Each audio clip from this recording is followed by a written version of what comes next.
I'm tired telling Irish jokes. I don't think it's very nice. Although the Irish tell Irish jokes, they tell Kerry jokes. You know, they tell the jokes about guys for the country. So you can feel quite, you're not really a racialist because you tell Irish jokes. But there was these two Laplanders doing the crossword in the newspaper, you know. And one says to the other, "Hey, Michael." He says, "I've got an awful difficult one here." He says, "What is it?" 4 letters. Old MacDonald had one. He says, "God, that's a difficult one, right enough, eh?" He says, "Yeah, I've got it. Farm." Of course, farm." He says, "How do you spell that?" He says, "I think it's E-I-E-I-O."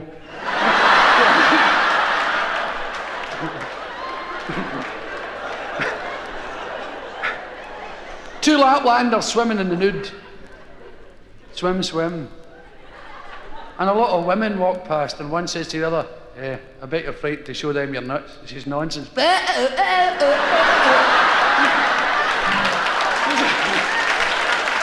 Dirty beasts! Thinking the wrong things. Stop laughing, please. Oh. God, I'm glad I hired you. Let's see.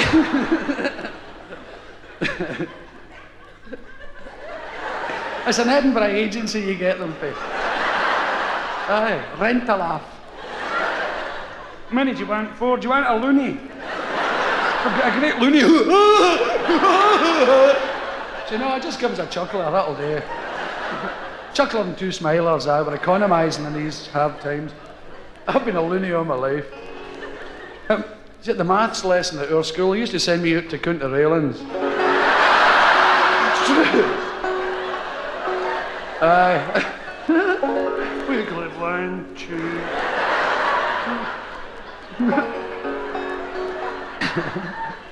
I was breastfed till I was 17. That's true. My mummy used to come up and squeeze it through the school railing. I had 2 lines down my forehead.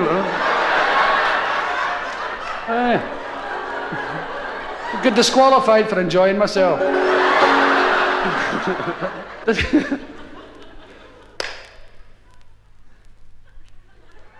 A Vaseline salesman came to town. Don't worry about this, it's not as bad as it sounds. I wouldn't do that to you.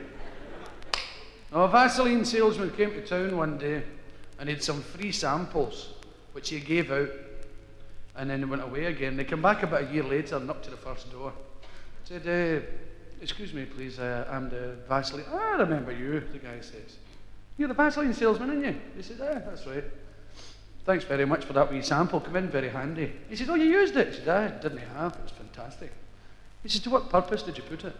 He says, "I used it for mechanical purposes. I was greasing my car and I ran out of grease and I just remembered your wee sample." "No problem.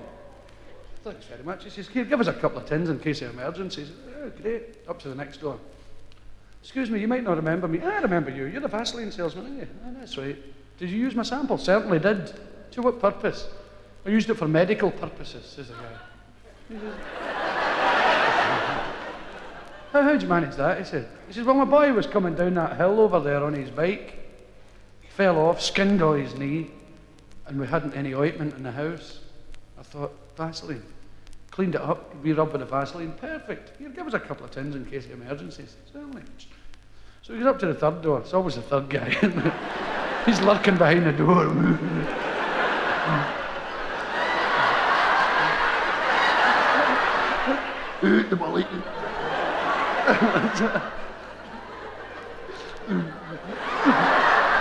He's one of these guys that doesn't mind scratching his bum in public. Right? Scratch. I mean, it must have happened to you.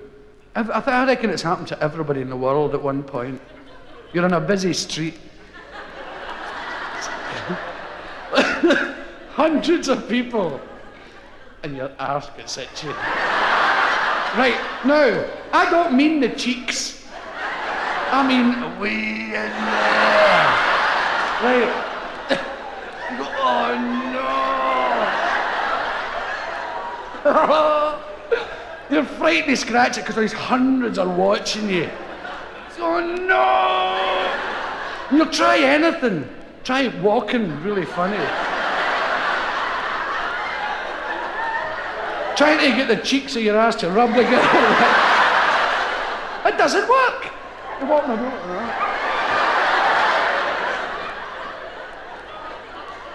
I've found myself in dark doorways. Whoa.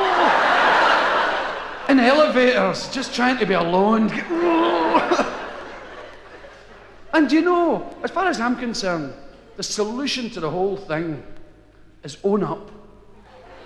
When it happens to you, say in a proud, happy voice, "My God, my ass is incredibly itchy. I think I will scratch it." And everybody will look away.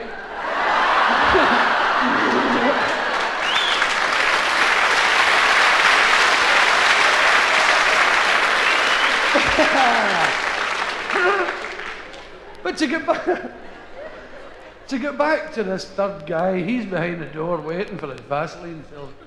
The guy knocks the door and he can hear this noise inside the house. "Will you shut your damn mouth? Oh, Daddy, who is it? Shut your face!" And these kids making a hell of a noise. "Well, shut up, get in that damn room!" And he opens the door a little and sticks his head out, and there's wee heads looking out. "Get back! It's a man! Shut up!" So the guy's at the door going, "Well, wait a minute. I'm the I remember you're a Vaseline salesman, and thank you very much.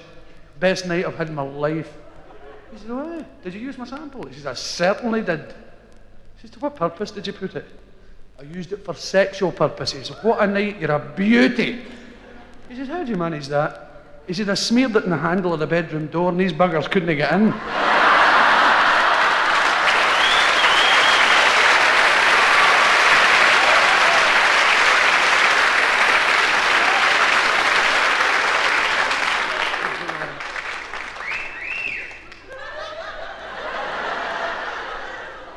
After the show. If you're not there, I'll start myself.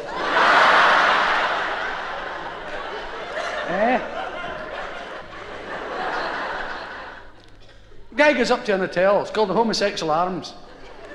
He says to the barman, "Hey, how come that hotel's called that?" He says, "I don't know, we don't ask the wife. Hey, Harry!"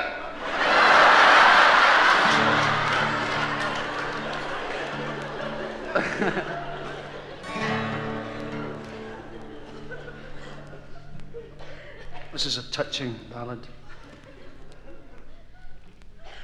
Just a second to get my fingy pickies on straight.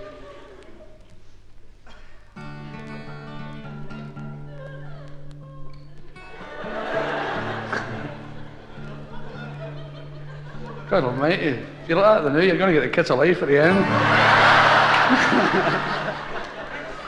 Because they get so funny as this thing goes on, I just make them laugh and laugh.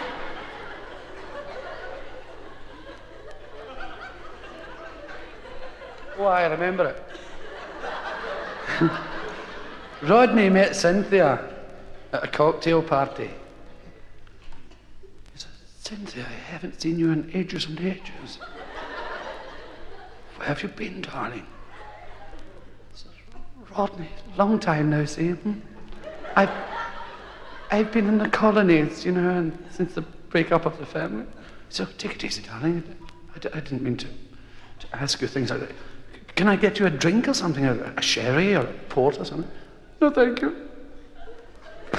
Sherry reminds me of the fields of waving corn, chestnuts roasting on the fire before the family broke up. And anyway, port makes me fart."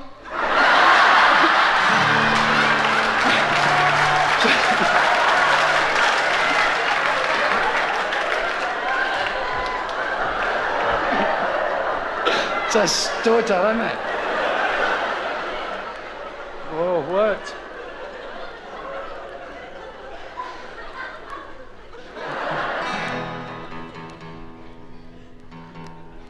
Dunfermline.